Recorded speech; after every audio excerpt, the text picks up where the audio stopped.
Ya, kita lihat, kita review lagi ya wastewater yang kemarin kan sumbernya apa saja ya kita lihat di sini. Jadi berdasarkan sumber dan karakteristiknya kita review lagi. Nah, dari sumbernya itu bisa dari domestik yang sudah kemarin kita bahas ya. Domestik itu apa saja sumbernya. Jadi bisa dari area komersial atau pemukiman ya, ataupun pabrik juga sebenarnya juga bisa ya. Ya, dan fasilitas publik itu yang disebut domestik ya. Intinya yang berdasarkan intinya toilet, biasanya toilet, kemudian juga kantin, cuci piring itu masuknya domestik ya. Ya. Kemudian juga industrial wastewater. Nah, itu berarti dari proses produksi ya yang kemarin kita sudah lihat-lihat di peraturannya ya. Itu ya. Jadi itu kemudian dari infiltration atau inflow ini dari air hujan salah satunya. Water that enter collection system through indirect and direct means. Ya, itu bisa dari tadi dari storm water ya. Ya, storm water itu kayak air hujan, Nah, ini kan roof. Jadi intinya dari ini ya, dari luar begitu. Jadi bukan dari domestik ataupun industrial wastewater ya. Kemudian ini dari air hujan ya, storm. Kayak misalkan ya kalau ini misalkan apa ipalnya terbuka berarti kan kena storm water nanti di situ. Ya. Kalau infiltration bisa yang meresap ya itu artinya infiltrate begitu ya masuk ke dalam. Nah, kemudian dari karakteristiknya itu ada yang ya kemarin kan ada macam-macam ya. Itu dibagi menjadi physical properties, chemical constituentnya ya, komponen kimianya, kemudian juga komponen biologinya. Yang fisikal tentunya sudah terbayang ya, misalkan ada tisu ya. Nah, itu di sini ada parameternya lagi yang lain ya, karakteristiknya. Ya, itu ada eh, warnanya ya. Nah, sumbernya itu bisa dari ini sumbernya ya, sumbernya. Kemudian dari warna ya, biasanya di tekstil itu warna yang di salah satu menjadi perhatian. Ini sumbernya ya, biasanya. Kalau yang color, domestic industrial waste, ya, natural decay, organic material, others ya. Kalau misalkan bau, ya ini biasanya limbah air limbah yang terdekomposisi ya. Kemudian solid, ya tadi sudah disampaikan ya, ada tisu atau misalkan ada endapan. Intinya ada partikel-partikel besar lah ya. Sumbernya bisa dari domestik, ya, yang water supply, kemudian juga dari limbah domestik ataupun industri, dari erosi tanah, ya infiltration juga bisa ya tadi kan infiltrate dia bisa saja mengambil ketika perjalanan infiltrate itu akhirnya membawa partikel-partikel solid ya. Kemudian ada suhu, ya suhu itu biasanya di dari domestik ataupun industri juga biasanya ada yang suhunya panas, terutama di pengolahan makanan ya. Beberapa seperti daging atau sosis itu airnya panas. Ya, jadi harus eh, ya ketika dibuang kayak harus memenuhi ya rentang yang diperbolehkan. Kemudian dari komposisi kimianya, ya. Kalau physical, color, others, solid, sama temperatur. Kalau ini juga ada ya chemical constituent dari senyawa organik, anorganik dan bentuknya yang gas ya. Kalau ini yang cairan biasanya. Nah, ini ada karbohidrat yang organik ya, lemak, minyak, terus grease itu kayak pelumas gitu lah ya, grease kan ya. Kemudian pestisida, fenol, proteinnya, kemudian polutan, priority polutan kita lihat di sini biasanya dia dari domestik, komersial dan industrial waste, kemudian surfaktan, volatile organic compound ya H2S itu kan volatile juga ya biasanya. Kemudian yang lainnya ini natural decay of organic material. Ya, jadi ada organik yang ini tentunya terbayang lah ya kalau misalkan yang organik itu seperti apa. Kalau anorganik biasanya dikarakterisasi ya ion-ion logam sih biasanya. Ya. Nah, dan juga yang lain-lainnya. Di sini ada alkalinitasnya ya. Kemudian kadar kloridanya ya. Kemudian ion logam di sini heavy metal, nitrogennya. Nah, nitrogennya yang inorganik ya, bukan yang dari protein ya. Karena protein juga menghasilkan nitrogen dari situ ya. Nah, kemudian biasanya nitrat, nitrit begitu ya. Itu yang jadi perhatian ya. Kemudian kadar kalium, pH, fosfor ya. Ini tergantung ya priority polutan. Kemudian sulfur ya, sulfur. Kemudian dalam bentuk gas di situ ada H2S tadi ya, metan dan oksigen ya. Oke. Ini ininya ya, di dalam jadi artinya yang akan menggambarkan nanti karakteristik dari air limbah ya. Itu yang menggambarkan ini. Kalau misalkan dia organiknya banyak begitu ya. Berarti kalau kalau misalkan dari domestik biasanya organiknya yang banyak begitu ya. Kalau misalkan inorganik itu biasanya tambang yang banyak gitu ya. Nah, ini gas itu juga sebenarnya tergantung ya, bisa jadi dari organik juga bisa banyak begitu, terutama dari misalkan dia ada proses pembusukan gitu ya, bisa terbentuk H2S, kemudian metan juga bisa terbentuk di situ ya. Kemudian ada lagi, ini kan tadi chemical constituent ya, organik, inorganik, dan gas ya. Nah, nanti ketika eh, menggunakan sampel dari ekoriparian, nah ini nanti coba ini ya dianalisis karakternya seperti apa ya. Oke, kemudian kan sebenarnya bisa ya pakai uji-uji yang ada ya. Tapi sebaiknya kita batasi saja ya dengan yang ada di peraturannya. Ada yang di peraturan supaya lebih terarah nanti ya. Ya, apa saja di situ ya. Karena ini lebih general lagi ya. Kemudian biological constituents-nya ya konstituen ya. Itu bisa dari hewan ya, kemudian cacing, ada tumbuhannya kah? Nah, kalau yang di ekoriparian rasanya alganya banyak ya. Protistanya juga rasanya sih bisa dilihat di ini ya. Di mana namanya? Di mikroskop gitu ya. Kemudian, nah ini virus agak ini repot untuk mengidentifikasinya ya.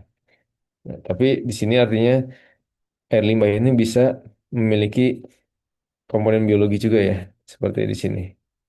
Oke.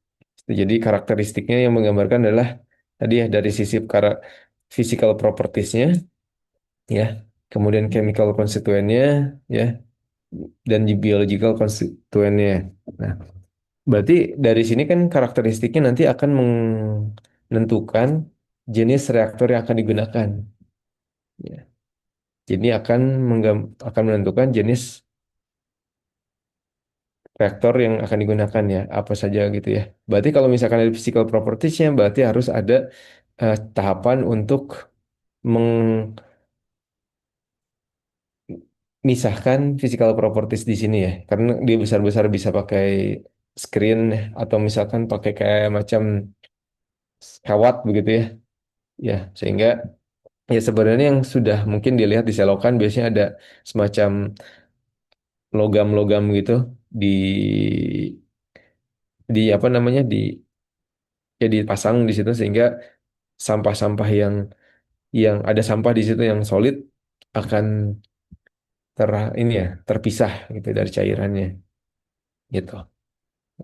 Kemudian juga ini organiknya kalau tinggi berarti nanti jenis reaktornya adalah yang memang digunakan untuk menurunkan kadar organik yang ada di sini, polutan organik yang ada di sini. Kemudian yang anorganik seperti ini ya, pH dan tadi sudah dibahas ya alkalinitasnya biasanya nanti pH-nya 6 sampai 9, 8 atau 9 gitu saya lupa ya. gitu yang diperbolehkan. Tapi tergantung juga sih ada yang area satu daerah misalkan peraturan gubernurnya sekian tapi mungkin peraturan yang di daerahnya lebih ketat lagi begitu. Juga seperti itu. Sudah tadi ya. Jadi karakteristiknya itu adalah physical, chemical, dan biological ya. Jadi fisik, kimia, dan biologi ya. Gitu. Diingat-ingat aja seperti itu. Oke, gasnya ya kimia, organik, inorganik, dan gas. Nah, kemudian kita lihat lagi klasifikasi dari ini kan tadi ya sumber air limbahnya, kemudian karakteristiknya tadi ya. Nah, kemudian dari jenis wastewater treatmentnya ini ada beberapa ya. Kita lihat ada yang sesuai sama karakteristik tadi ya. Itu ada yang physical unit, chemical unit, ada yang biological ya. Jadi ini karakteristiknya sehingga muncul klasifikasi wastewater treatment itu seperti ini. Ada sesuai dengan karakteristik tadi ya.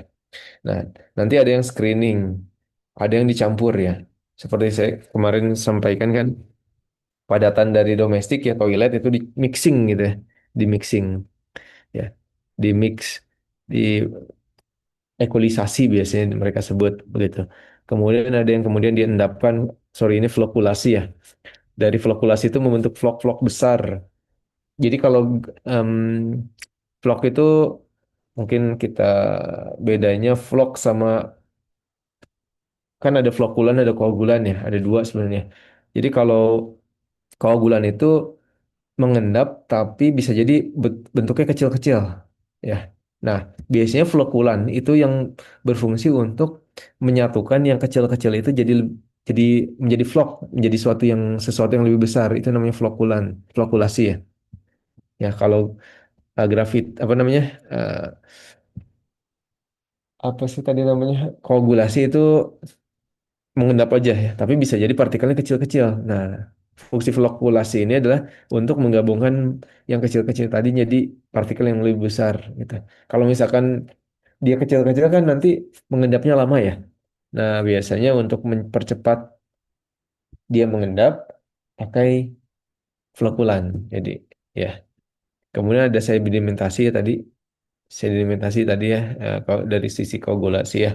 Kemudian flotasi berarti ada dikasih gelembung udara float jadinya dia infiltrasi ya biasanya di filter-filter yang ya kalau misalkan filter air di rumah ya untuk dari sumur kalau misalkan warnanya kuning itu yang seperti itu ya.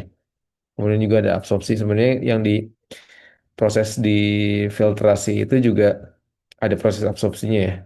Nah, itu yang fisikal ya.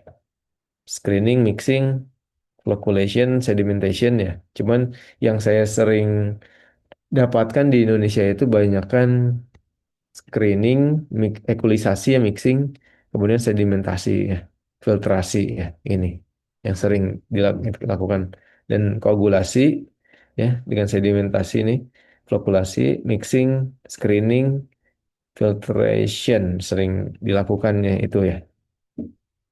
Flotation sebenarnya dilakukan di sini sih ya, tapi bukan tujuannya untuk em, yang physical unit proses ya, tapi lebih ke arah nanti biological. Oh ini biologicalnya kelewat ya, belum saya ini. Ya biological, kemudian chemical ya. Ada precipitation, gas transfer, absorption, dan disinfection di sini ya untuk yang chemical. Nah, kemudian ada yang biological, cuman saya belum lupa ini belum masukkan di sini. Ya, nanti kita lanjutkan saja yang biological ya. Contohnya di sini sebenarnya pakai mikroba sih ya biological itu yang aerob dan aerob ya. Aerob dan juga satu lagi anaerob ya ini ya jadi ada aerob anaerob yang untuk yang biological unit proses ya biasanya. Nah, kalau chemical precipitasi juga masuk ke sini sih ya jadi ditambahkan koagulan biasanya jadinya presipitasi dia. Nanti dari sini dipisahkannya lewat sedimentasi ya. Sedimentasi dan filter atau screening ya. Tapi biasanya sih pakai sedimentasi aja begitu. Gas transfer ya. kemudian absorpsi, dan disinfection ya. Kemudian kalau yang biological unit, aerob dan anaerob ini biasanya digunakan untuk tadi yang domestik ya, biasanya pakai unit aerob anaerob ini.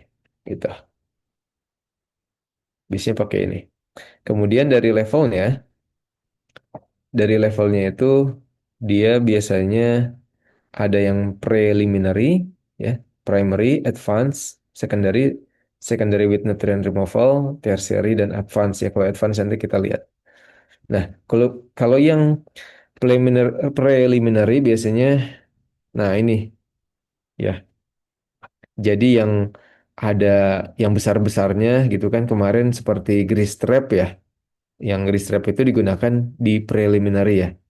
Removal of wastewater constituents seperti rags, sticks, floatables yang ngapung-ngapung gitu ya, grit dan grease that may cause maintenance or operational problem. Ya, with the treatment operation process and ancillary system ya. Jadi intinya yang bisa disingkirkan ya.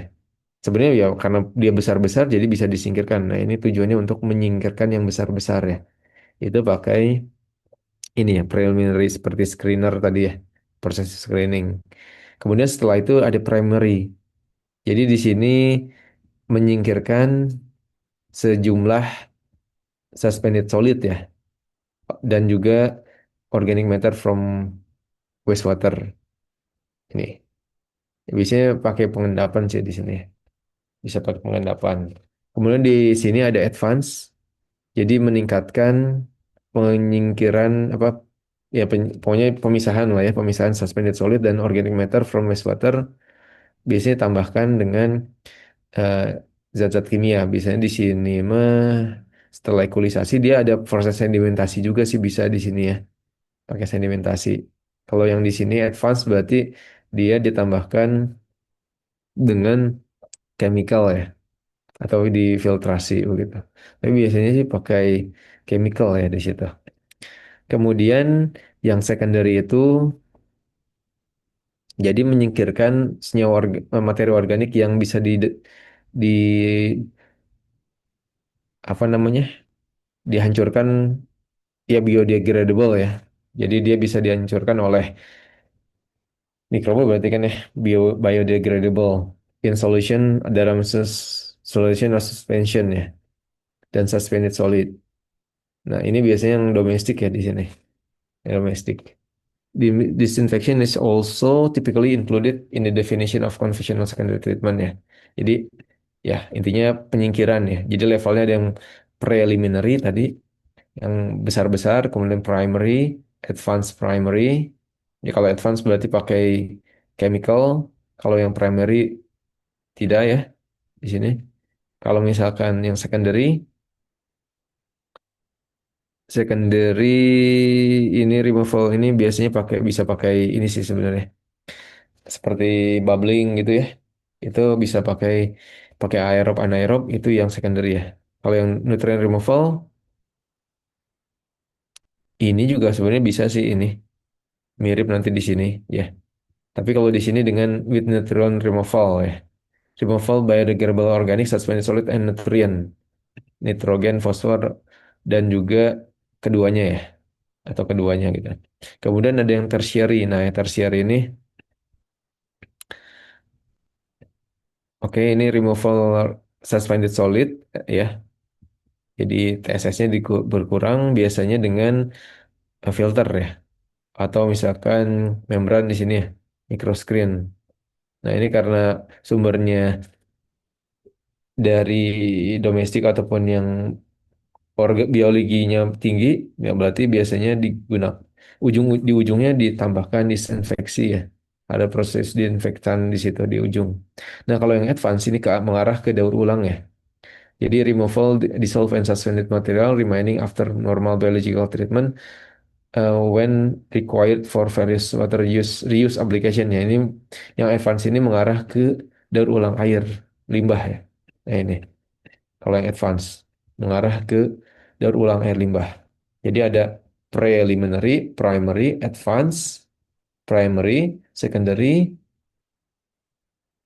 ya. Jadi bertahap ini. Biasanya preliminary dulu, kemudian ini removal yang primary ya, kemudian secondary ya gitu. Jadi memang bertahap dia. Jadi yang besar-besar dulu, kemudian bertahap jadinya nggak sekaligus begitu. Makanya IPAL biasanya komponennya nggak satu saja, ada beberapa begitu ya. Biasanya nggak satu. Karena mereka melewati tahapan ini, ya, tahapan yang seperti ini, gitu. Ya, kemudian yang selanjutnya ini ada unit process to remove constituent of concern found in water ya. Jadi unit prosesnya ada yang tadi kan ada ya, solid, solid, biodegradable organik ya, ada nutrien, ada patogen, kemudian ada kolloid, ada TDS ya, tadi kan yang ini mah TSS ya, itunya parameternya, ini mah dissolved solid, ya solid yang terdissolve, kemudian volatile organic compounds dan other ya. Nah, unit prosesnya adalah ini ya, kalau suspended solid itu bisa dengan screening, grit removal, sedimentation, and high rate clarification ya. Kemudian bisa juga sama ini dengan ini ya, high rate clarification saja. Kemudian flotation, kemudian bisa pakai chemical precipitation ya. Kemudian udah itu biarkan biar settle ya, biar artinya biar eh airnya mengendap gitu ya. Atau bisa juga dengan flotasi ya, atau juga dengan filtrasi. Kemudian ada depth filtration, surface filtration, dan membrane filtration. Nah, kemudian ada lagi yang biodegradable organic, itu aerobic suspended growth variation ya, ini intinya pakai aerobic attach. Oh, ini kalau ini aerobic suspended growth variation. Suspended. Berarti kalau suspended dia ini ya di bawah gitu ya. Kalau attach biasanya pakai bioball begitu ya. Ya, ini pakai bioball. Kalau ini biarkan aja, dibiarkan aja gitu. Tersuspensi dia. Kalau ini dia bakalan menempel di bioball. Mungkin pernah lihat juga di akuarium ada yang lihat ini ya, ada semacam plastik-plastik begitu ya. Nah, itu seperti itu ya, menggunakan yang di akuarium yang plastik-plastik itu biasanya di unit penjernihan sirkulasi air, apa sirkulasi akuarium itu ada yang seperti itu. Nah, itu tujuannya untuk nah meningkatkan luas permukaan ya, sehingga nanti banyak bakteri yang lebih ya, artinya yang terpapar ya, terpapar dengan air limbah gitu. Pakai yang attach. Ini yang aerobik ada suspended, ada yang eh, attach ya. Baik itu aerobik dan anaerobik ya. Kemudian bisa pakai physical chemical system ya. Kan bisa juga pakai senyawa kimia gitu ya. Akhirnya teroksidasi begitu ya. Physical ya, kalau besar-besar ya bisa dipakai physical sih ya. Kemudian chemical oxidation, advanced oxidation, dan membrane filtration seperti mikroalga sebenarnya bisa pakai membran, cuman agak nanti cepat mampet juga sih ya. Harus diganti terus ya. Kalau misalkan ini, jadi orang-orang tuh lebih banyak pakainya ini sih, cenderungnya lebih banyak pakai ini ya, yang banyak diaplikasikan gitu. Nah, kemudian untuk menyingkirkan nutrien itu bisa menggunakan ya nitrogen seperti nitrogen. Kalau nitrogen itu dioksidasi ya, bisa pakai klorinasi, suspended growth nitrification, jadi pakai nitrification ya, dan denitrification. Nah, ini fix berarti dia kalau ini tersensi, kalau ini yang dibuat di semacam di biobol gitu ya, dibuatkan, dilekatkan gitu bakterinya. Jadi tambahkan rumahnya begitu ya. Sini ada air stripping dan ion exchange. Kemudian ada fosfor, itu bisa chemical precipitation, bisa juga dengan biological phosphorus removal ya. Ya karena sebenarnya bisa juga sih kalau misalkan fosfor ya, kan makhluk hidup ya, itu kan membutuhkan fosfor ya untuk menghasilkan DNA ya. Sintesis DNA kan perlu fosfor di situ. Kemudian ada nitrogen dan fosfor sekaligus itu biological nutrient removal variation ya. Biological nutrient removal variation. Kemudian kalau patogen itu tentunya disinfeksi semuanya bisa pakai klorin. Biasanya dia pakai klorin. Kaporit bisa pakai kaporit ya. Kemudian klorin dioksida pakai ozon, pakai UV, juga pakai heat treatment. Tapi biasanya yang digunakan sering-seringnya sih pakai ini ya, disinfeksinya ini biasanya seringnya ya. Kemudian untuk koloid dan dissolved solidnya itu menggunakan membran, chemical treatment, karbon, sama ion exchange. Sementara kalau untuk yang volatil, organic compound ya, VOC, itu pakai air stripping, carbon absorption, ya bisa sih pakai karbon ya. Karena karbon aktif bisa ini, bisa menyerap dia, menyerap ya, begitu. Kemudian bisa pakai oksidasi lanjut ya. Ya seperti ini sih sebenarnya. Ya, pakai ozon juga teroksidasi nanti pada akhirnya. Ya. Kemudian untuk yang bau pakai scrubber, chemical scrubber, biasanya contohnya H2S. H2S tuh kalau nggak salah ditambahin basa ya, scrubbing basa ya, misalkan disemprotkan gitu ya, spray dengan spray yang punya alkalinitas tertentu, itu bisa bereaksi kan pada akhirnya dia nanti. Nah, karena H2S itu kan mirip air ya sebenarnya. Dia ada H, S, H gitu ya. Nah, itu itu bisa bersifat hidrogennya agak asam juga gitu ya. Nanti dia bereaksi dengan OH-, ya. Bereaksi dengan OH-. Contohnya mana ya? Kita gambar di sini. Oh, nggak bisa digambar di sini. Pakai ini nih gambarnya.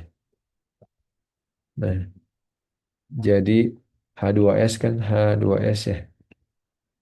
H, S, H, ya. Seperti ini. Nah, H2S ini nanti ada OH-,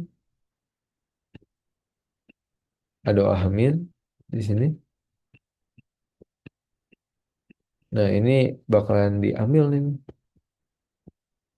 bakalan diambil gitu ya. Ya, bisa.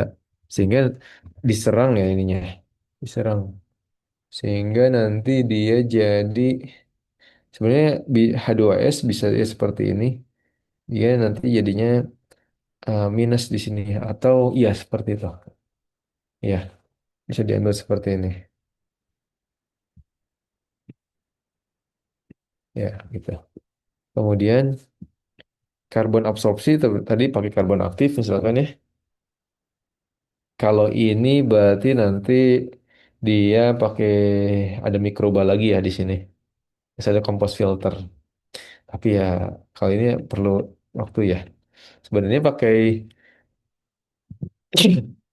ini bisa sih ya. Pakai yang ini aerobik anaerobik bisa menghilangkan ini juga.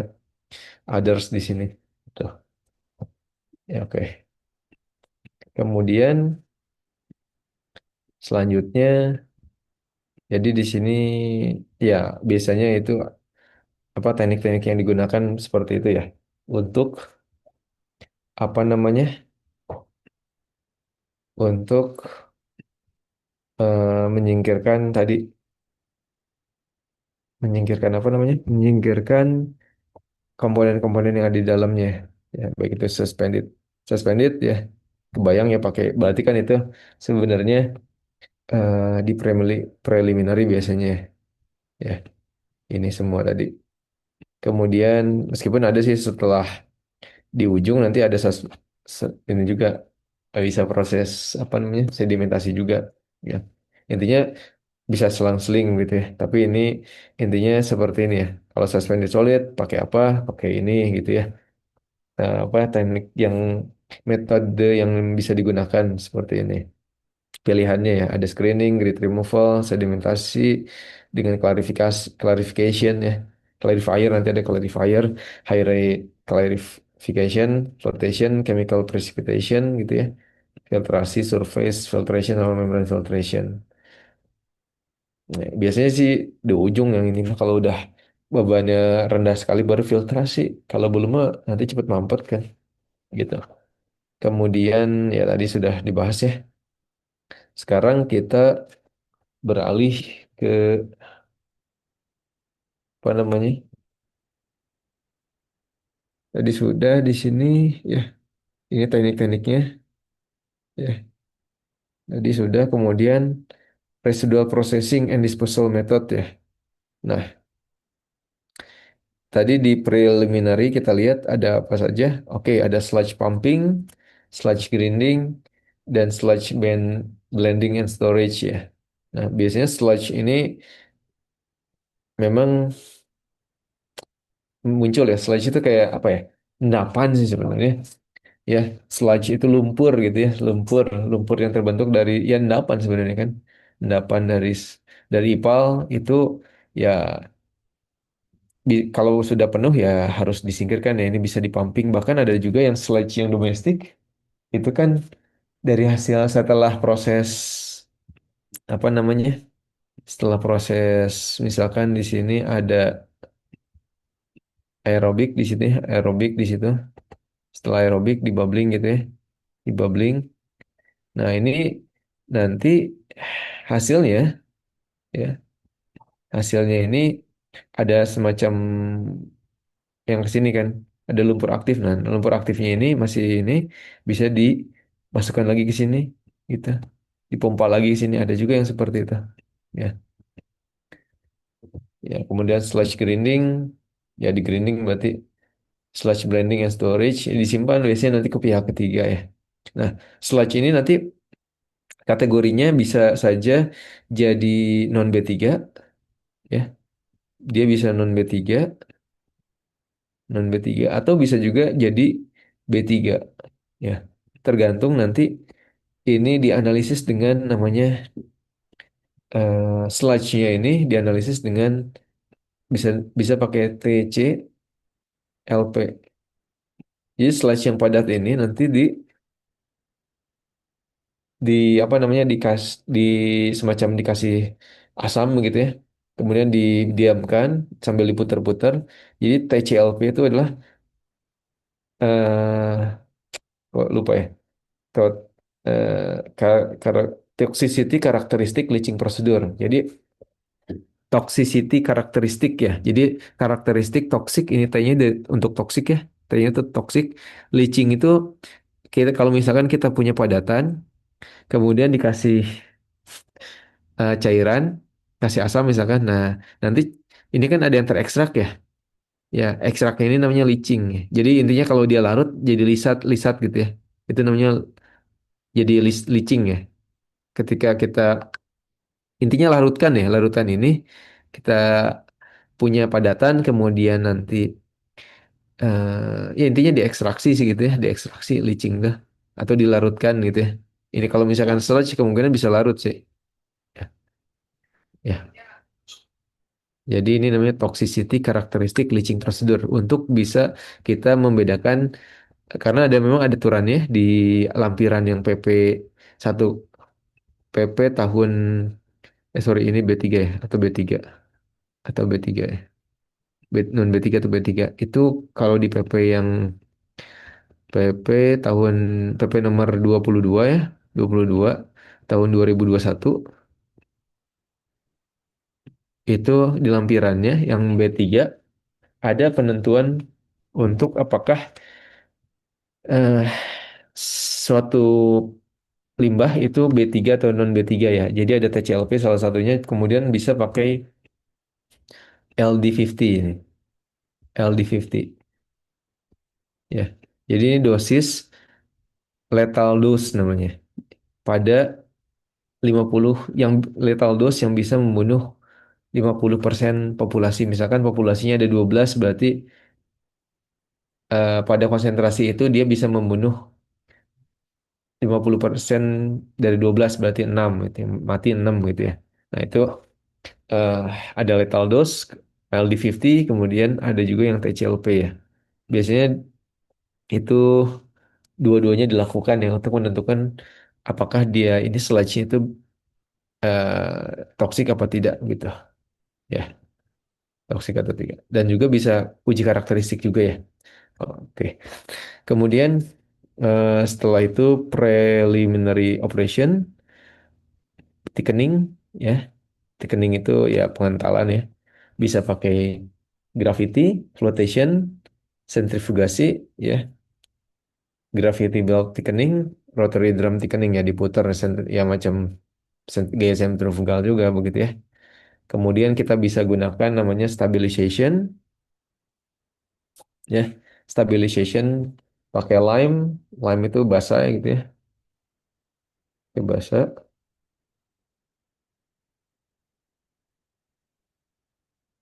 ya.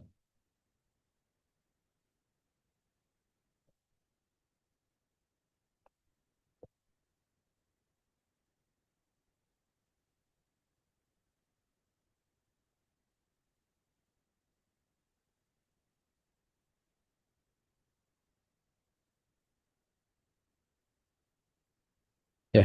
Jadi ada lime stabilization, kemudian ada heat treatment pakai anaerobik, aerobik ya. Itu ya. Biasanya ini mah jadi ya kalau misalkan organic matter sih hilang deh. Sisanya ada sludge juga sih memang. Ya.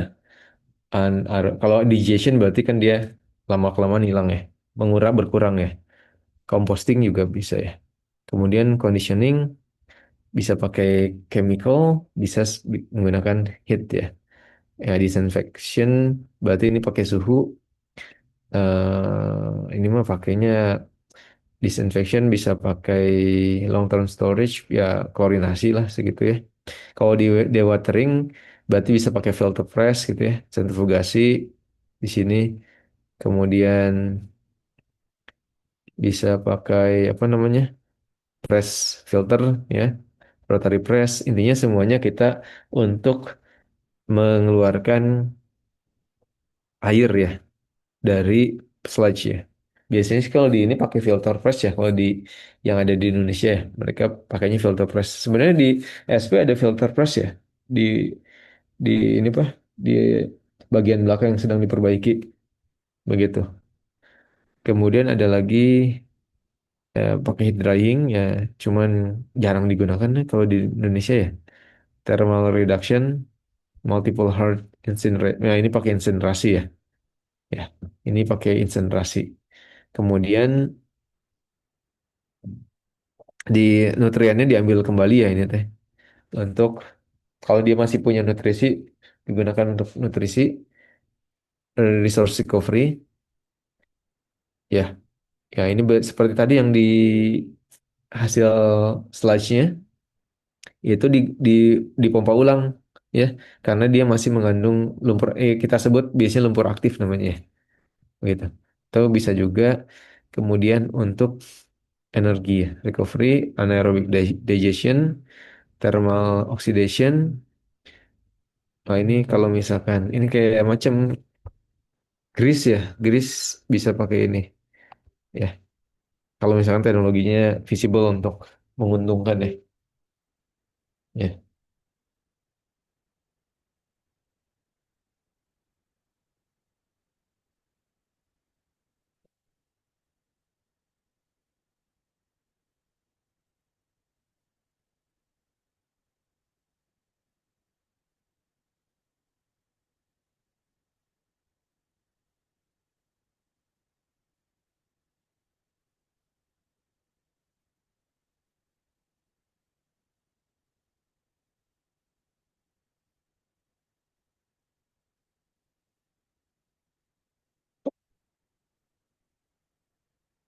iya, ini ya.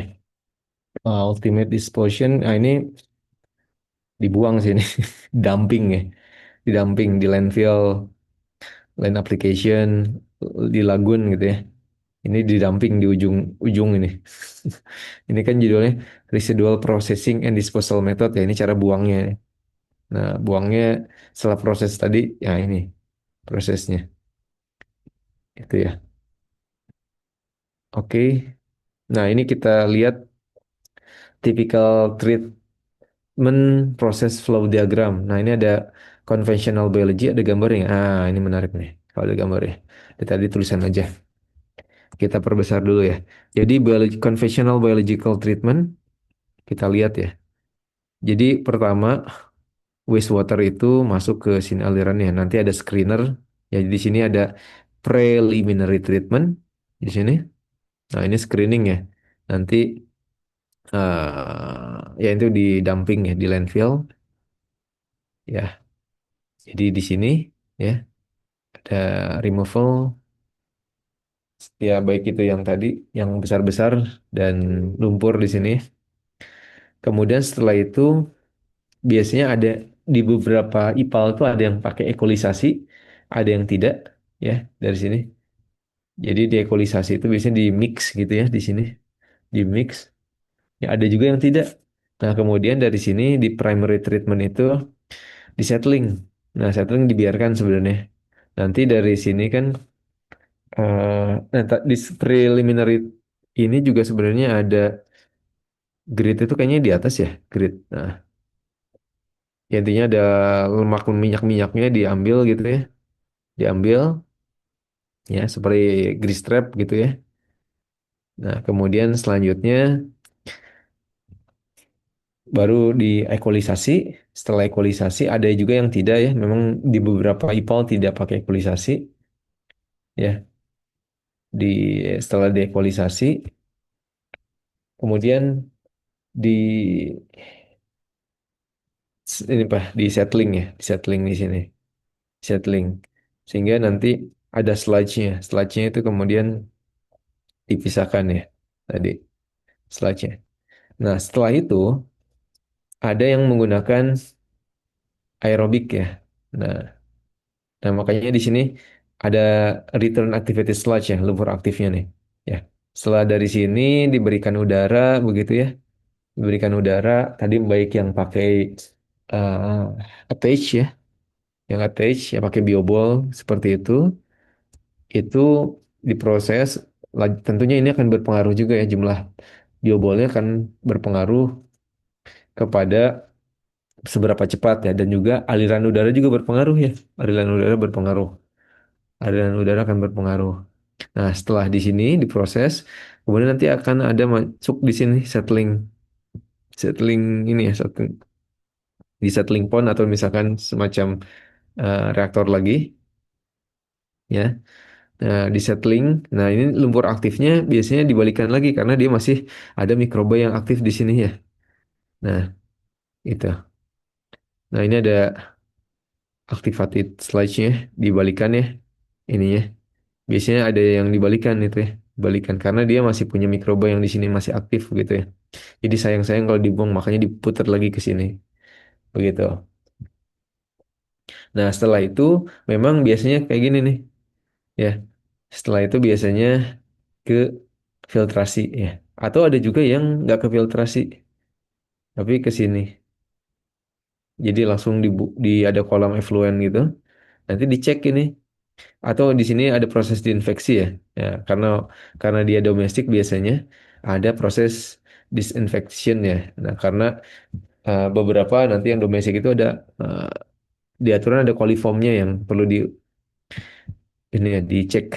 Nah, sehingga di sini biasanya ada disinfeksi, kemudian nanti ada di ujungnya sini di sampling ya, di sampling untuk dicek apakah sudah memenuhi baku mutu atau tidak itu ya. Jadi biasanya di awal ya kalau di awal itu biasanya untuk menentukan ini seberapa besar beban eh, limbahnya ya, dan beban ipalnya seberapa besar ya. Kemudian di sini untuk menentukan apakah sudah sesuai dengan baku mutu untuk dibuang ke badan air atau tidak. Badan air itu seperti sungai, laut itu badan air ya, danau itu badan air. Nah, ada juga yang em, dengan filtrasi ya, difiltrasi nanti tentunya ada yang eh, ada kalau misalkan filtrasi berarti misalkan pakai membran gitu ya. Di filtrasi enggak.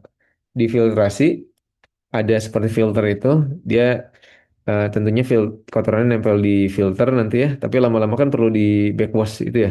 Nah, backwash ini jadi nanti air juga kan bentuknya. Nah, ini bisa dibalikan sebenarnya ke sini. Bisa dibalikan ke sini ya dari hasil backwash disinfiltrasi. Dibalikan ke sini. Ya, dibalikan. Karena tentunya ini kan kok kotoran juga ya, bisa dibalikan ke sini di depan gitu ya. Untuk yang filtrasi. Kemudian setelah itu di disinfection ya. Nah, di sini dicek, dites. Ada yang pakai ikan gitu ya. Beberapa IPA ada yang pakai biokontrol ya. Biokontrol di sini pakai ikan begitu. Ya, itu yang conventional biological treatment ya. Nah, kalau yang untuk nutrient removal itu bedanya kita lihat ada anaerobiknya. Jadi anaerobik itu digunakan untuk eh, menyingkirkan tadi ya nutrisi-nutrisi ya, biological nutrient removal. Jadi dari effluent tadi biasanya sih sebenarnya nggak dari sini juga ya. Ada juga yang sebenarnya dari nggak dari sini ya, nggak dari sini tapi karena ini sudah panjang ya, biasanya di setelah ini ekualisasi ya atau misalkan primary settling di sini itu masuk ke sini ya, masuk ke sini ya. Primary effluent. Oh ya benar ya dari primary effluent ya betul betul betul. Dari primary effluent di sini kan dari sini ya primary ya dari primary sini masuk ke aerobik. Jadi sorry anaerobik dulu di sini ya anaerobik. Jadi anaerobik itu tidak ada udara di situ tapi ditambahkan bakteri-bakteri yang memang eh, bekerjanya di kondisi anaerobik itu tersedia ada. Jadi memang perawatannya harus secara berkala diberikan bakteri-bakteri ini begitu. Nah, kemudian ini anoxic treatment ya. Sebenarnya kan tanpa udara ya, sebenarnya sama saja di sini ya. Sama saja di sini. Tidak anoxic itu tidak ada udara ya di sini. Jadi sebenarnya di sini adalah anaerobik ya di sini. Yang dua di sini. Anaerobik gitu. Anoxic berarti kan tidak ada udara di sini. Nah, ini anaerobik. Kalau kemudian setelah anaerobik, kemudian ada aerobik treatment. Nah, ini sama sebenarnya dengan yang di sini. Nah, kemudian dibalikan lagi, ya, dibalikan lagi lumpur aktifnya ke sini. Ya, ini lumpur aktifnya sebenarnya ini nanti ada juga sih yang anaerobik kalau tapi ditempatkan di sini yang aerobiknya nanti mati gitu ya. Anaerobiknya mati. Saya bingung ya kenapa disimpannya di anoksik sini ya. Harusnya kan di sini saja nih. Nah, di sini selain itu ada pengadukan ya. Ada pengadukan. Jadi memang harus ada pengadukan ya supaya karena supaya antara mikroba dengan mikroba dengan air limbahnya itu lebih banyak terpapar ya, saling lebih banyak berinteraksi begitu sehingga pakai pengadukan. Ya, saya bingung nih. Nanti kalau dari sini anaerobiknya mati ya kalau dari sini. Ini juga anoksik kan mati ya aerobik nanti. Kalau misalkan tidak ada udara, kenapa tidak di sini ya dimasukkannya? Tapi ke anoksik ya. Ini karena kalau anaerobik dimasuk ke yang aerobik ya mati juga sih dia di sini. Kenapa nggak di sini ya? Saya bingung nih. Biasanya sih nggak, ini mati sih nanti lumpur aktifnya. Bingung saya nanti. Nanti kita lihat lagi deh. Dari sini kemudian sama ya di sini ada secondary clarification. Kemudian nanti ya settling juga sih di sini. Ya di settling ya. Di ada sludge juga nanti activated sludge proaktifnya. Kemudian setelah itu sama seperti yang di atas. Ya. Jadi bedanya di sini ada unit yang anaerobik itu saja dibandingkan yang ini ya. Konvensional tidak tidak pakai anaerobik hanya aerobik saja. Nah, jadi memang biasanya ada dua ini sih digunakan ya. Anaerobik dan aerobik. Anaerobik dulu baru aerobik ya. Itu yang biological nutrient removal ya. Ya. Ya kemudian yang selanjutnya advanced treatment following conventional nutrient removal kita lihat. Jadi setelah A dan B ya, itu setelah A dan B yang tadi di atas ya, di sini. tertiary effluent di sini setelah masuk filtrasi di sini ya. Terus ada tertiary effluent ya di sini yang lewat filtrasi ya di sini. Lewat filtrasi itu masuk membran filtration, membran. Kalau ini kayak rasanya sih filtrasinya ijuk-ijuk aja ya ini mah, ijuk, ijuk-ijuk kayak gitu. Terus kemudian yang zeolit, pasir aktif ya seperti semacam gitu ya. Kalau ini pakai membran filtration. Kalau ini mah udah ke RO ya, untuk daur ulang nanti nanti bisa dapat purified water ya. Ini mah bisa buat minum harusnya ya. Bisa buat minum kalau baku mutunya masuk ke baku mutu air minum ya. Nah, ini ada membran filtration ya seperti kalau kita lihat di air apa namanya? Air usulang kan ada itu filternya macam-macam ya. Ada yang berapa mikron begitu ya. Nah, itu membran filtration. Kemudian saya lupa nih anti-scalant itu apa. Ini ada rejectionnya pasti kan rejectionnya dibalikan lagi nanti ke sini. Nah, kemudian cartridge filtration ya. Kemudian nanti ada reverse osmosis ya, concentrate to evaporation or dispersal ya. Oke, ini bisa concentrate to evaporation or dispersal. Kemudian setelah itu dari reverse osmosis itu diberikan hidrogen peroksida ya, sebagai oksidator juga ini. Ya, sebenarnya dengan hidrogen peroksida ya mikroba juga mati sebenarnya di situ ya. Jadi ke disinfection ya di sini, advanced oxidation and disinfection, kemudian dilakukan dekarbonasi ya, dekarbonasi ditambahkan lime, lime itu basah ya, kayak kapur gitu. Kemudian di sini lime contactor dapatlah purified ya di sini water conditioning. Itu yang following advanced treatment following conventional or nutrient removal ya setelah A dan B ya di sini bisa ditambahkan ini itu. Tapi tergantung ini sih kalau ini digunakan biasanya untuk daur ulang air ya, daur ulang air limbah di sini dipakai begitu ya. Pakai proses yang seperti ini untuk yang daur ulang air limbah. Nah, kalau yang di sini itu anaerobic treatment of sludge from primary sedimentation and excess biological sludge ya. Jadi di sini kita punya dari A dan B tadi ya. Kemudian dari sludge-nya itu ditambahkan polimer biasanya ada PAC gitu ya, polyaluminium klorida supaya lebih mengendap lagi. Kemudian eh dipekatkan ini ada conveyor ya, di apa namanya dipekatkan. Kemudian ini primary juga dari primary. Kemudian di sini bisa anaerobic digestion ya ini bisa dari biogas ya oh ya karena masih ada ya kalau misalkan mikroba-mikroba ya ini bisa digunakan untuk dia kemasukan ke reaktor biogas ya. Nah sisanya effluent ya nanti kemudian di dewatering ya di sini bisa pakai filter press ya sebenarnya. Kemudian nanti jadi biosolid ya ini bisa jadi pupuk ya, pupuk ini ya. Kemudian cairannya itu balik lagi ya ke ke sini lagi sih bisa ke awal lagi bisa ke sini bisa ke ekualisasi juga nih bisa dibalikin ke ekualisasi ini teh ke ekualisasi yang A tadi ya yang di sini ekualisasi yang di sini bisa dibalikin ke sini ya yang tadi ini. Nah untuk yang ini, nah untuk yang terakhirnya oke selanjutnya ada mass balance-nya juga ya di sini mass balance-nya juga itu adalah dengan ya intinya ini kok mass balance-nya ini ya. Ya, sebentar gambarnya saya perkecil dulu.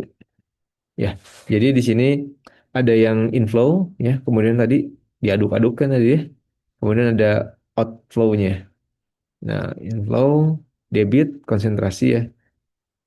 Debitnya, kemudian konsentrasi itu eh, laju akumulasi reaktan dalam sistem keseluruhan ya, itu sama dengan laju alir reaktan di sistem sistem boundary. Sistem boundary itu yang ini di sini, yang sistem boundary dikurangi, berarti ini teh inflow ya, dikurangi laju alir reaktan yang keluar. Ya ini yang masuk ya, berarti kan inflow, berarti inflow. Inflow yang masuk dikurangi yang outflow, ditambah laju pembentukan reaktan dalam sistem boundary ya. Kan ada yang hasil ini tuh nanti ketika di sini diproses, ada prosesnya menghasilkan sesuatu yang baru lagi ya. Jadi ini, jadi yang keluar, yang apa namanya, yang masuk dikurangi yang keluar, ditambah yang tambah tadi yang terjadi di sini ya. Itu eh, apa namanya, mass balance-nya seperti itu ya. Ya kan kita punya awal, akhir, tapi terbentuk juga di sini sesuatu ya, makanya ditambahkan itu. Ya. Kemudian preparasinya, jadi pertama ya, ya dari flow diagramnya gitu ya, dilihat setiap prosesnya kan pasti ada mass balance-nya di situ ya. Kemudian gambar sistem boundary to define the limits over which mass balance is to be applied ya. Itu. Kemudian eh, daftarkan, buat daftar semua data ya, dan asumsi ya. Dan juga material yang digunakan ya, material balance-nya. Di, ya karena tentunya nanti kan ada yang ditambahkan juga begitu ya. Jadi perlu dibuat listnya. Jadi intinya yang seperti ini diperlukan ya tadi. Nah, yang seperti ini. Karena dengan ini kita bisa trace back ya. Sebenarnya apa saja yang terjadi dan dihasilkan, dan juga masuknya apa, kemudian ditambahkan apa gitu ya. Kemudian aja ininya, list of the rate expression for biological or chemical reaction that occurs in the process. Kemudian ya oke, ini dihitungnya ya gitu. Ini kalau misalkan mau merancangnya nanti sama Pak Husen ya ininya. Oke. Kemudian dari sini kita lihat lagi reaktor-reaktor yang digunakan dalam IPAL ya, atau waste water treatment di sini. Yaitu ada yang batch reaktor, ada yang complete mix reaktor, ada yang plug flow reaktor, ada yang complete mix reaktor in series, kemudian ada pack bed reaktor dan fluidized bed reaktor. Kita lihat satu-satu ya di sini. Nah, ini yang batch reaktor ya. Nah, ini biasanya digunakan, kalau batch ini sih biasanya digunakannya untuk trial saja ya, untuk melakukan uji BOD ya. Ya, ini kemudian sequencing batch reactor, activity sludge, biological treatment. Tapi biasanya kalau untuk digunakan ya di di lapangan sih biasanya pakainya yang bukan yang batch ya, tapi yang continuous ya. Karena kalau batch kan repot ya, dia mengalirkan hasilnya ke reaktor yang lainnya, ke proses yang lain. Nah, kalau ini complete mix reaktor, jadi dia memang ada nggak batch ya. Jadi dia eh, apa namanya, ada continuous ya, ada masuk, kemudian proses di mix di sini, kemudian keluar ya. Nah, untuk ini tuh ada dua ya. Ada yang tanpa daur ulang, ada yang dengan daur ulang. Ya, kalau misalkan yang tanpa daur ulang itu biasanya ada lagun ya, diaerasi begitu ya. Kemudian ya intinya kolam lah gitu ya. Kemudian aerobic sludge digestion, kemudian anaerobic digestion ya. Yang sludge digestion juga. Ya, kemudian kalau yang apa namanya, yang recycle tadi ya sudah dibahas. Jadi activated sludge-nya dibalikan kembali ya. Begitu. Itu yang complete mix reactor. Kemudian kalau yang plug flow open reactor, ini contohnya gambarnya seperti ini ya. Plug flow open reactor seperti ini. Pipa seperti ini. Ya. Ya, itu bisa bisa seperti ini atau jadi chlorinated chlorine contact basin, aeration basin, natural treatment basin mungkin ini seperti saluran gitu, kanal-kanal gitu juga bisa ya. Ini bentuknya kolam ya. Atau bentuknya silinder seperti ini. Ya, untuk yang plug flow open reactor. Ada juga lagi yang plug flow with recycle ya. Jadi activated sludge treatment. Jadi dibalikan lagi ya sebenarnya sama dengan yang tadi. Seperti itu. Plug flow, kemudian ada yang complete mixed reactor in series ya ini. Jadi ada gabungan dari ini ya, seperti ini ya. Yang tadi kan sudah dilihat juga ya. Di atas contohnya banyak yang complete mixed reactor in series ya, seperti ini ya, yang seperti ini. Jadi ada beberapa kolam gitu ya, ada beberapa kolam di sini. Kemudian ada yang ini namanya pack bed reactor. Nah, ini packing. Nah, ini biasanya untuk yang tadi ya, yang anaerobik tapi nggak sepadat ini juga sih ya. Ditambahkan beginian juga nih kalau yang di apa nih anaerobik ya. Aerobik juga bisa sebenarnya ya. Karena dengan adanya packing material di sini itu akan menambah luas permukaan sehingga jumlah mikroba yang hidup juga lebih banyak gitu ya. Dan yang berpapasan dengan air limbah juga akan lebih banyak gitu ya. Jadi paparan air limbah dengan mikrobanya akan lebih banyak ya, sehingga prosesnya akan lebih baik begitu ya. Ini yang pack ya. Jadi ada yang pack bed down flow ya di sini. Udara ya ini pakai aerobik berarti ya. Inflow-nya dari sini masuk sini ya, kemudian diberikan udara gelembung dari bawah. Ya, ini yang aerobik ya. Ya, optional kan ya bisa kalau misalkan anaerobik berarti tidak pakai ini gitu ya. Flow-nya dari sini nanti keluar di sini gitu ya, outflow-nya. Ya. Kalau misalkan ini yang di bawah ya outflow-nya. Kalau ini outflow-nya di atas. Ya, jadi dari bawah ininya kemudian ke atas gitu ya. Gitu. Jadi ada beberapa tipe, ada yang dari atas, kemudian outflow-nya di bawah, ada juga yang dari bawah kemudian ke atas ya. Gitu. Tipe-tipenya. Ya, kemudian yang fluidized berarti nanti packing materialnya di fluidized ya. Macam apa ya? Biasanya ada juga kan tuh yang tapi nggak fluid sih dia, nggak bentuk fluid ya. Tapi mirip-mirip itu juga sih ya. Tapi bukan. Tapi saya belum belum belum pernah sih ketemu yang ini. Fluidized bed reactor for aerobic and anaerobic biological treatment. Jadi sebenarnya bisa di kayak misalkan agar-agar gitu mungkin ya. Jadi dia bisa tinggal di dalam situ juga. Siapa sih namanya? Si mikrobanya. Intinya tetap sih untuk memperluas atau memperbesar luas permukaan. Ya sehingga nanti prosesnya akan lebih efisien nih. Iya. Dan juga efektif sih tentunya. Ya. Iya. Ya kalau gitu ya. Jadi lebih efektif dalam menurunkan ini juga.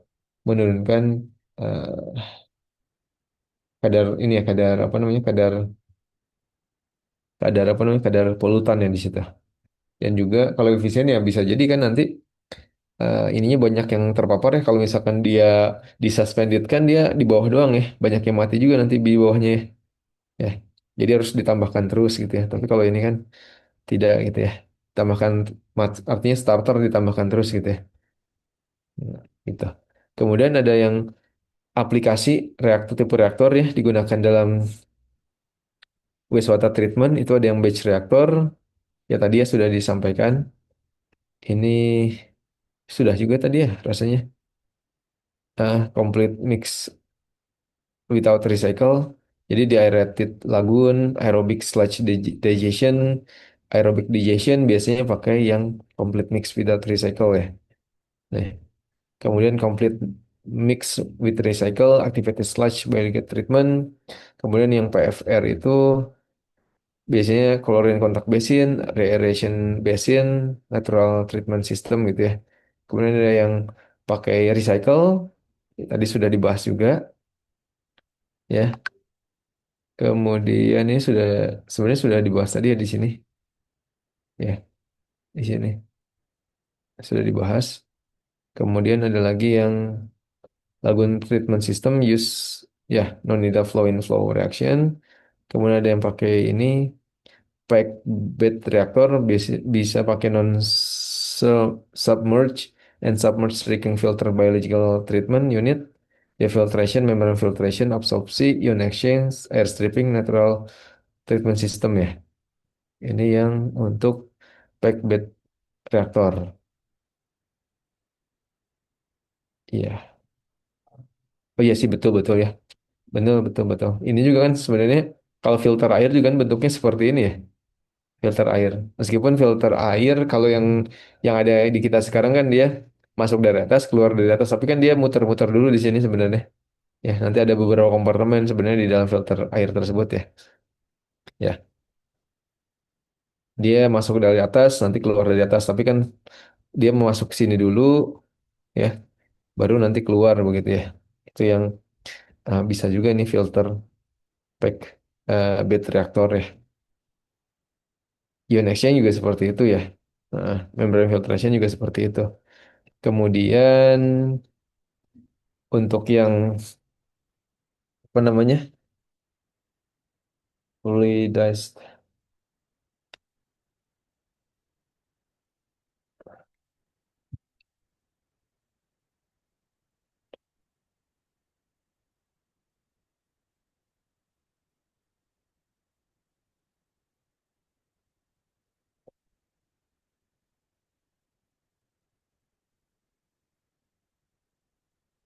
Oke, iya, ya itu ya. Kemudian fluidized bed reactor ya. Jadi ada bed reactor untuk aerobik dan anaerobik biological treatment ya. Ya, ini. Jadi sebenarnya ini yang banyak digunakan di industri sih seperti ini ya. Jadi yang saya perlihatkan tadi di awal di sini, yang ini nih. Nah, ini, nah ini, yang seperti ini. Ini seringnya adalah memang seperti ini nih. Ya, biasanya seringnya adalah seperti ini. Ya, kayak di hotel biasanya pakai sistem yang begini ya, gitu. Kalau yang ditambang sederhana sekali biasanya. Kalau ditambang tuh cuma bisa jadi hanya satu kolam ya, atau misalkan ada ekualisasi di situ ya, atau misalkan tidak langsung di pool di satu kolam, kemudian nanti ditambahkan basa, mengendap, sudah beres. Nanti mengendap, beres nanti. Udah sederhana. Tapi kalau yang biological, apa namanya, kadar biologicalnya tinggi, ini memang prosesnya jadi panjang gitu ya. Tapi kalau biologicalnya rendah biasanya sederhana, hanya pengendapan dengan basa saja biasanya. Kalau ditambang-tambang seperti itu. Tapi kalau yang ada biologicalnya tinggi, ya itu harus di apa namanya, diendapkan seperti ini. Harus diproses ya dengan aerobik, anaerobik seperti ini. Terus ada pengendapan gitu. Ya, gitu sih. Kecuali kalau misalkan ada ionocromium, itu beda cerita, itu jadi lebih panjang lagi ya. Dan banyak kan sih kalau ditambang dia nggak, jarang-jarang sih untuk daur ulang ya, jarang-jarang. Biasanya langsung ke badan air. Nah, kalau misalkan di apa namanya, ingin di daur ulang ya prosesnya seperti ini biasanya, pakai membran, sistem membran ya, seperti ini. Oke, begitu sih ininya untuk hari ini. Ya, lu masih ini. Oh, Sani tadi tidak ada ya, sekarang sudah join Sani. Tinggal, ini kok satu orang hilang ya? Oh, Bintang ada. Sudah, Pak. Oh ya, Bintang ada. Saya kira tadi hilang Bintang. Pak, sudah full. Nah, sudah full ya. Ya, seperti itu. Jadi nanti kita lihat karakteristik dari air limbah ekoriparian itu seperti apa ya. Oke, saya lupa ya. Kalau Adli sudah ini belum? Sudah cari-cari yang ini belum? Bagaimana untuk menentukan COD berdasarkan SNI? Belum Pak, masih mencari dari kemarin, masih cari. Hmm. Iya, kalau gitu mah kan ada yang BOD, COD, COD, COD aja COD. Kemudian SNI dari ini ya, logam-logam. Cuman kemarin saya PLP-nya sedang sakit jadi saya belum ini. Cuman yang setahu ingat saya, kalau di lab analitik itu AS-nya adalah mangan, kobalt, nikel, kemudian kromium rasanya ada sih kromium. Kromium sih ada, rasanya ada kromium. Heeh. Aluminium, tembaga itu. Ya, nanti dilihat saja itunya, bagi-bagi ya. Sani misalkan apa gitu. Kemudian nanti Alkis apa ya. Kemudian Raffi bagian yang mana, logam yang mana, kemudian Nora bagian yang mana gitu ya. Coba tanya ke PLP di lab analitik ya. Itu ada lampu apa saja ya. Ada lampu apa saja nanti. Nah, itu nanti kita diskusikan ya. Nanti Sani silahkan pilih logam yang mana. Kemudian Alkis logam yang mana, Raffi logam yang mana, kemudian Nura juga logam yang mana begitu. Ya. Baik, Pak. Nah, coba tanyakan ya nanti. Posisi sekarang Jatinangor kan ya? Gimana aman terkendali Jatinangor? Waduh, Pak. Jatinangor, Pak, di Jatinangor. Cuman agak ini sih, Pak. Sepi banget kayak pas libur panjang Gitu. aja. Tapi pada orang-orang pada pulang, mahasiswanya pada pulang ke daerah masing-masing gitu. Iya, dari kebanyakan teman-teman saya juga pada pulang itu ke daerah masing-masing. Jadi di sini lebih kepada takut keluar gitu sih, Pak. Begitu. Tapi dari Bali Iya, ini lagi di Singapura bangsa nih. siapa? Saya Tapi Singapura bangsa aman, Pak. aman itu kan epicentrum kerusuhan di sini. Iya, tapi aman sih Pak, harusnya sekarang udah mulai mereda. Mm-mm. Kalau Jatinangor kemarin ada ini nggak ada apa namanya kerusuhan gitu nggak di kalau lihat kan itu saya di Pelang Brimob itu ya yang Iya, ada ya di jalan ke belokan ke Sayang. Itu waktu hari apa ya, pas awal banget sih Pak, yang hari waktu Jumat. almarhum Oh Afan itu ya itu. Topan itu. Iya, Oh, setelah dari situ gak ada lagi sih, paling mahasiswanya pada demo yang ke DPRD sama yang ke Polda aja sih Pak, pas kebesokan harinya. Kalau di Jatinangor hmm. mah aman aja. Oh iya iya iya nggak ikutan demo Iya, dia mau masak aja gitu ya. betul Pak. Dia mau masak aja. Oke lah kalau gitu kita cukupkan sampai sini ya. Nanti silakan bertanya ke PLP di analitik tahu punya nomornya mungkin ya. Nah silakan untuk Ya. tanya logamnya apa saja kalau Adli bagian COD ya. COD. Oke. Pak mau nanya, Iya gimana? buat yang COD ini yang kan kita berdasarkan SNI kan Pak. Ya. Nah, berarti kalau misalkan berdasarkan SNI ini kita lebih ke menentukan kadarnya kali apa ya, kalau dari SNI. Iya, memang nanti kan menentukan kadar penentuan COD sih sebenarnya COD cuman dia pakainya nanti ada merkuri sulfat itu yang di kita nggak ada ya. Nah, Oh, soalnya eh hmm, saya sempat cari juga kalau hmm, hmm. misalkan di SNI itu sampelnya direaksiin sama kalium dikromat, Iya, emang seperti itu untuk oksidasi itu. sama perak sulfat. Perak sulfat, Perak sulfat sebagai katalis doang sih Pak. perak sulfat atau atau merkuri sulfat? Kalau di sini sih perak sulfat. Jadi dia Sulfat ya. kalium dikromat, terus si limbahnya itu harus dalam kondisi asam, jadi ditambahin Pas- H2SO4 Hmm. sama Oh katalisnya gitu. tuh perak sulfat. Hmm. Ya, ya, ya, ya. Bisa sih ya. Iya. Nanti kan perak itu bisa tereduksi nanti ya. Peraknya tereduksi, senyawa organiknya teroksidasi nanti dia. Iya bisa sih sebenarnya. Iya Sama betul. kalau buat si ngikat kadar Cl-nya itu pakai merkuri sulfat. Nah itu. Cuman kita nggak pakai merkuri ya. Hmm, Mudah-mudahan AG-nya masih ada, AG-nya ada gitu ya. Mudah-mudahan. Mudah-mudahan ada. Kalau tidak, gimana ya pakainya? Eh, Nanti kita lihat lagi deh. Intinya kan sebenarnya dioksidasi ya. iya, Sebenarnya oksidasi. Bagaimana kita bisa kemudian kalau di ya udah nanti kita ini diskusikan ya di pekan depan ya tentang penentuan ini ya. boleh Pak. Oke, itu aja mungkin ya untuk pertemuan kali ini. Ya, semoga cepat membaik Indonesia kita ya. Assalamualaikum warahmatullahi wabarakatuh. Ya, makasih Waalaikumsalam ya. Waalaikumsalam warahmatullahi warahmatullahi wabarakatuh. Terima wabarakatuh. kasih Terima kasih ya Bapak. Ya, Pak. terima kasih. Makasih.